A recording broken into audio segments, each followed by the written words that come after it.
હવે મૂળ વાત પર આવી કે આ લોકોને ધુરંધર ફિલ્મથી ખરેખર વાંધો શું છે.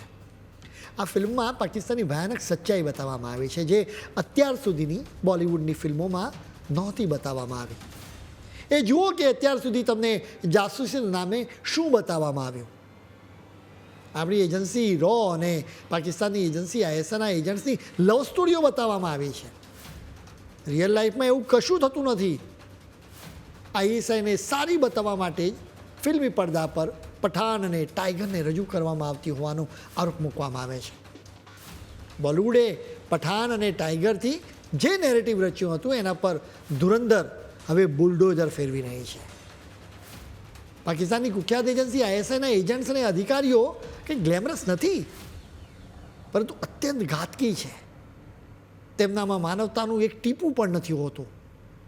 આ ફિલ્મોમાં ISIની આવી જ વાસ્તવિકતા બતાવવામાં આવી છે. ભારતના એજન્ટ્સને કેટલી ક્રૂરતાથી મારવામાં આવે છે. દ્રશ્યોથી ભારતીયોને સમજાઈ ગયું છે કે લિબરલ્સની આ ગેંગ અત્યાર સુધી ખોટી જ વાતો ફેલાવતું હતું. પાકિસ્તાનને ISIની વરવી વાસ્તવિકતા બતાવવામાં આવે એટલે આ ગેંગ્સ તરફથી બે જ નામ આપવામાં આવે. એક તો છે ઇસ્લામોફોબિયા અને બીજો શબ્દ છે હાઇપર નેશનલિસ્ટ. પાકિસ્તાન ISI અને આતંકવાદીઓ વિશે વાત કરવામાં આવે ત્યારે લિબરલ ગેંગ્સ ઇસ્લામોફોબિયા કહીને એક રીતે ઇસ્લામ ધર્મનું જ અપમાન કરે છે.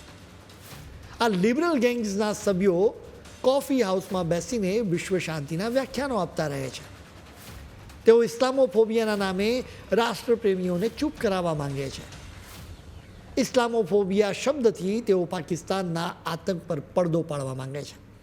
તેઓ કહેશે કે બધા મુસ્લિમો આવા નથી હોતા.